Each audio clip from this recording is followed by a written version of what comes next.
Okay. Hello, everyone. I want to talk about pressure points today.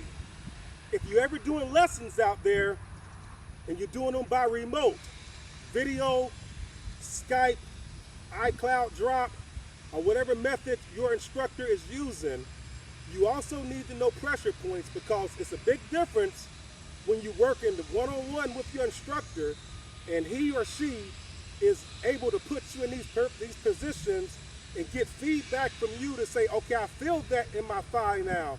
I feel that in my hip. And they say, that's the feeling I want. If you're doing it remote, your instructor needs to give you some pressure points that's going to give you a roadmap. One of the pressure points that I use 3 pressure points. My first pressure point is when I pivot my weight and anchor it. I like to feel the target side knee over the ball of my foot. You can take the shaft and put it on the front of your toe and put your knee out there and just make it touch the shaft slightly. If you do that, you know automatically you're playing with more weight on your target side. The second pressure point that I like to feel, and I like for my students and clients to feel, is when I pivot the weight and anchor it, I like for them to feel the weight in their target side hip and lower buttocks. It's a very athletic move. I want you to feel you can spring, you can ready. If you was a baseball player, if the ball went that way, you could get it. If the ball went that way, you could get it. If a defensive back was checking you, he could be able to move because you're in a very athletic move. So that's the second pressure point in that target side hip. It allows you to hit on a solid, firm side like iron barn.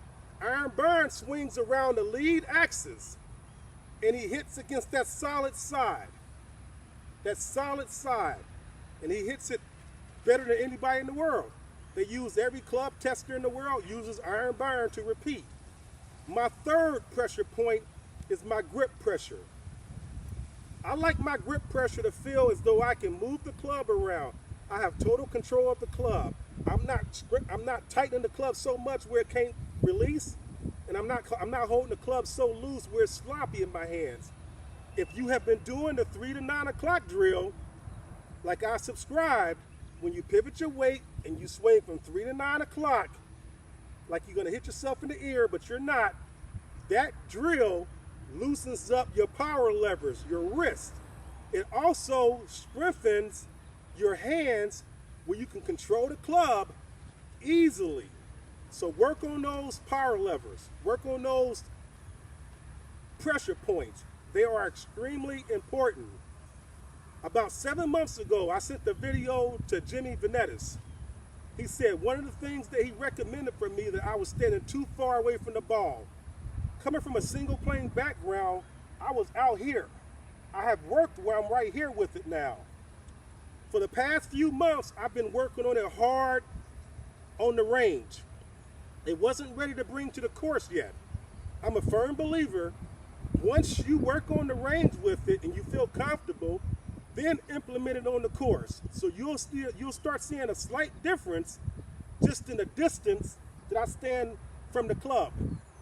I still got the exact same setup, but it's a more powerful swing because I'm even more inside.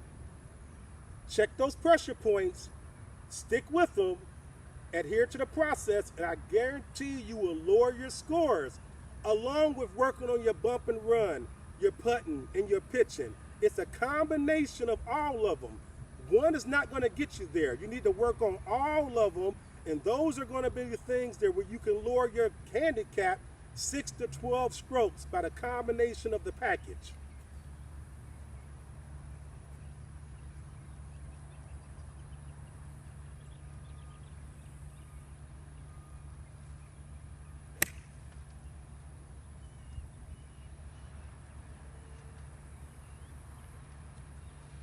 That swing is so powerful and it's effortless. Just so powerful and effortless.